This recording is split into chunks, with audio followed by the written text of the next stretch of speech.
Hello friends, देखिए आज हम लोग जो गवर्नमेंट ऑफ इंडिया एक्ट 1909 है वो पढ़ेंगे। ठीक, देखिए 68 बीपीएससी में 1858 पूछ चुका है, 69 बीपीएससी में 1892 पूछ चुका है। तो अभी हाई प्रोबेबिलिटी है, बहुत ही हाई प्रोबेबिलिटी है कि 1909 वाला शॉर्ट में पूछ दे, शॉर्ट में 8 या 7 नंबर वाले में पूछ दे। ठीक, तो इसे अप्रोच कैसे करेंगे? देखिए कोई भी एक्ट आता है तो वो एक्ट किसी ना किसी के इवेंट के बैकड्रॉप में आता है कुछ, क्योंकि ऐसे तो वो आएगा नहीं, कुछ ना कुछ तो उसके आसपास घटना घट रही होगी जिससे वो प्रभावित होकर के आएगा, जिसके लिए वो आएगा। तो इस जो गवर्नमेंट ऑफ इंडिया एक्ट 1909 है, या फिर हम लोग कह लें मॉडल मिलिट्री रिफॉर्म जिसको हम लोग कहते हैं, वो किसके बैकड्रॉप में आया? तो पहला बैकड्रॉप क्या था? तो पार्टीशन ऑफ बंगाल का पार्टीशन कर दिया गया। तो यहाँ से नेशनल मूवमेंट पकड़ता है, थोड़ा सा रिवॉल्यूशनरी जागते हैं, मतलब ये लोग स्वराज का डिमांड करते हैं। वहीं पे फॉर्मेशन हो जाता है, फॉर्मेशन ऑफ मुस्लिम लीग। अब मुस्लिम लीग का फॉर्मेशन होता है, आगा खा करते हैं, आप लोग सबको पता है, शिमला विमला, तो वो फिर जाता है कि हमको सेपरेट इलेक्टोरेट दो, हमको बहुत प्रताड़ित कर रहा है, इस तरह का फालतू बात करता है वो आके पागल आदमी। उसके बाद नेशनल कॉन्शियसनेस जागता है, राष्ट्रवाद का उदय हो रहा था धीरे धीरे। कांग्रेस जब आया, कांग्रेस से पहले भी थोड़ा बहुत राष्ट्रवाद का उदय होना शुरू हो चुका था, प्रेस के थ्रू, रेलवेज के थ्रू हम लोग सब पढ़ते हैं ये सब, तो ये सब होना शुरू हो चुका था। तो इन सब के बैकड्रॉप में ये रिफॉर्म आया। अब देखिए जब कांग्रेस बना था, मेंस क्रैश कोर्स में हम लोगों ने देखा होगा कि जब कांग्रेस बना था, तो कांग्रेस ने कुछ डिमांड रखा। क्या? जब इंडियन नेशनल कांग्रेस बना तो इसका कुछ डिमांड था।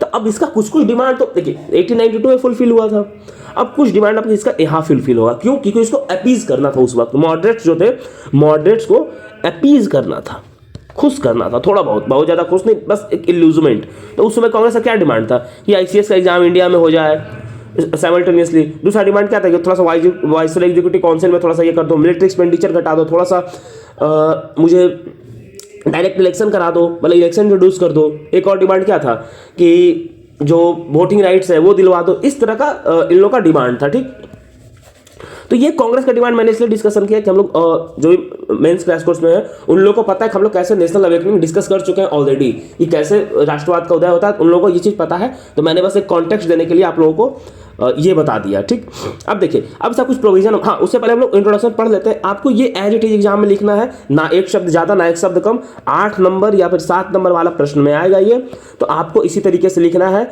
इससे ना कुछ ज़्यादा लिखना है ना कम लिखना है। मैं फिर से रिपीट कर दे रहा हूँ, इतना ही लिखना है मैंने जितना दिया है। ठीक, अब देखिए एक एक्सपेंशन ऑफ लेजिस्लेटिव काउंसिल क्या करता है कि 16 से बढ़ा करके इसको 60 कर दिया जाता है। डिमांड चल रहा था कांग्रेस का, तो अपीज करने के लिए थोड़ा सा बढ़ा देता है कि चलो ठीक है भाई लो बढ़ा दिए। लेकिन जब हम लोग इसका क्रिटिसिज्म पढ़ेंगे तो क्रिटिसिज्म में ये है कि इसका जो ऑफिशियल मेजोरिटी है उसको बहाल करके रखता है कि कोई भी वोट करके कुछ पास ना करा ले। इनडायरेक्ट इलेक्शन इंट्रोड्यूस किया जाता है। अब देखिए कांग्रेस डिमांड की डायरेक्ट इलेक्शन दो, लेकिन जो ब्रिटिश है वो डायरेक्ट इलेक्शन नहीं देती है, वो इनडायरेक्ट इलेक्शन देती है। अब कैसे? ये लोकल बॉडी जो है वो चुनेगी स्टेट लेजिस्लेटिव असेंबली के मेंबर को, और स्टेट लेजिस्लेटिव असेंबली के जो मेंबर हैं वो चुनेंगे सेंट्रल लेजिस्लेटिव असेंबली के मेंबर। तो आप देख रहे हो कैसे कैसे चल रही है। अभी क्या होता है, अभी हम लोग डायरेक्ट चुनते हैं पार्लियामेंट और स्टेट लेजिस्लेचर में, लेकिन उस समय ये इंट्रोड्यूस किया गया था। तीसरा क्या है कि सेपरेट इलेक्टोरेट, हम लोग सब जानते हैं सेपरेट इलेक्टोरेट। इसी पर जो सेपरेट इलेक्टोरेट आता है तो राजेंद्र प्रसाद कहते हैं कि Maudud is the father of Pakistan, कि मतलब पाकिस्तान का कोई फादर है, मतलब पाकिस्तान बनने का कोई नींव रखता है तो ये मॉडल मिलिट्री रिफॉर्म रखता है, क्योंकि मॉडल मिलिट्री रिफॉर्म में सेपरेट इलेक्टोरेट की बात की गई है। अब देखिए इसमें तो कोई समझाने वाला बात है नहीं। हाँ, इंडियन वॉइस एग्जीक्यूटिव काउंसिल में एक मेंबर जो सत्येंद्र प्रसाद सिन्हा थे उनको इंक्लूड कर लिया जाता है, first member as a law member. Congress का डिमांड भी बहुत दिन से था कि हमें दो मेंबर दो, तो एक मेंबर देता है। ठीक, अब बजट पे रेजोल्यूशन पास कर सकते हैं। अब 1858 वाले 1892 वाला एक्ट में आपने देखा होगा कि बजट पर डिस्कशन कर सकते हैं, प्रश्न नहीं पूछ सकते हैं। लेकिन इसमें क्या है कि ठीक है आप रेजोल्यूशन पास कर सकते हैं, लेकिन एज अ होल वोटिंग आप नहीं कर सकते हैं। मतलब आप अगर ये बजट है ना पूरा, तो आप पूरा बजट में एक साथ वोटिंग नहीं करते कि हम लोग बजट पे वोट कर रहे हैं। आप पार्ट बाई पार्ट, थोड़ा बहुत पार्ट पे आप वोटिंग कर सकते हैं, मतलब अपना रेजोल्यूशन पास कर सकते हैं, अपना मत दे सकते हैं, लेकिन एज अ पूरा बजट होल पे आप वोटिंग नहीं कर सकते हैं। दूसरा है कि रिटेन ऑफिशियल मेजोरिटी। अभी हम लोगों ने ऊपर बताया कि जो सेंट्रल लेजिस्लेटिव असेंबली में ऑफिशियल मेजोरिटी को रिटेन कर लिया था, लेकिन प्रोविंशियल लेजिस्लेचर काउंसिल है वहाँ पे नॉन ऑफिशियल मेजोरिटी थोड़ा बहुत दिया था। और 2 मेंबर जो था Indian office of secretary state में इन लोगों ने अपॉइंट करने की बात की थी।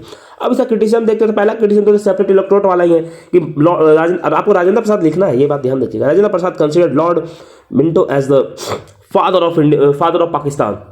अब क्यों? क्योंकि फादर ऑफ कॉमनल इलेक्टोरेट, क्योंकि जो मिंटो था वो मुस्लिम को कॉमनल रिप्रेजेंटेशन दिया। यहीं से कॉमनल रिप्रेजेंटेशन देने का मतलब क्या है कि हिंदूज एंड मुस्लिम्स दोनों का जो इंटरेस्ट है वो अलग अलग है। तो अलग अलग है तो फिर ये लोग डिफरेंट स्टेट का डिमांड करते हैं, डिफरेंट नेशन का डिमांड करते हैं।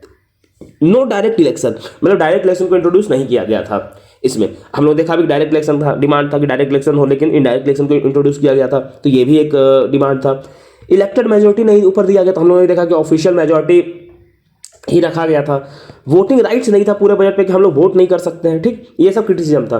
अब ये क्रिटिसिज्म 4-5 लिखने के बाद आप क्रिटिसिज्म में नेहरू, के.एम. मुंशी और को इंक्लूड करोगे। मॉडले का व्यू दूसरा है, हम लोग इसे इंक्लूड नहीं करेंगे। हम लोग जेएल नेहरू बारे में, जेएल नेहरू क्या कहते हैं? It reverse the process that was going on from centuries. ये कहते हैं जेएल नेहरू कि जो मतलब हिंदू मुस्लिम का यूनिटी चल रहा था, इसको ये क्या करता है कि मॉडलेमेंटो रिफॉर्म आता है और ये सेपरेट इलेक्टोरेट डालता है और ये चीज़ों को रिवर्स कर देता है। मतलब जितना डेवलपमेंट पहले हो रहा था ना, ये एक्ट आकर के उसको उल्टा कर देता है। के मुंशी कहते हैं कि it stepped the rising democracy. The India rising democracy था उस समय। हम लोग देखेंगे तो इंडिया का जो मतलब फॉर्मेशन हो रहा था उस समय, नेशनल अवेकनिंग हो रहा था, सब लोग एक साथ जुड़ रहे थे, मतलब बातचीत हो रहा था। तो क्या मुंशी कहते हैं कि जो हम लोग का जो डेमोक्रेटिक सेटअप बन रहा था, एक पब्लिक अवेयरनेस बन रहा था डेमोक्रेसी को लेकर के या सब कुछ को लेकर के, उसका पीठ में छुरा घोंपने जैसा है। लेकिन वहीं पे मॉडलर क्या कहते हैं कि हम लोगों ने एक ड्रैगन जो पीस होता है ना, उसका हम लोगों ने सीड बोया है और इसका जो फसल है हम लोग को आगे जा करके मिलेगा। और मॉडले इसमें सही होता है क्योंकि आगे जा करके पाकिस्तान बनता है। तो मॉडले का जो कथन था वो बहुत ही सही हुआ, ठीक। अब इसका कंक्लूजन देखिए क्या लिखेंगे। The Morley Minto reforms of 1909 provided no solution to Indians political problem. The people had determined self government but what they were given benevolent despotism. मतलब हम लोग डिमांड कर रहे थे स्वराज का, स्वराज का हम लोग डिमांड कर रहे थे, लेकिन हम लोग को मिला क्या? तो बेनेवोलेंट डिस्पोटिज्म। मांगे हम लोग स्वराज, दिया हम लोग को डेस्पोटिज्म, बेनेवोलेंट डिस्पोटिज्म, ठीक। तो ये है, आपको इसका नोट्स आपको टेलीग्राम पे मिल जाएगा और on the Telegram channel you will get this notes. ये एज इट इज आपको लिखना है, एग्जाम में हाई प्रोबेबिलिटी चांस है क्वेश्चन आने का। इसके साथ साथ हम लोग सारे टॉपिक पे कवर कर रहे हैं, आप टेलीग्राम में चेकआउट कर सकते हैं। बहुत सारा नोट टेलीग्राम चैनल पे डाला हुआ है। सारे नोट्स आपको एकदम मॉडल आंसर में ऐसा ही मिलेंगे कि आपको एज इट इज जा करके वहाँ पे लिखना है। Nothing addition, nothing subtraction, just go and copy it in the examination. Okay, copy and paste it. Okay, चलिए फिर तो समाप्त करते हैं और नेक्स्ट लेक्चर के साथ मिलेंगे। धन्यवाद।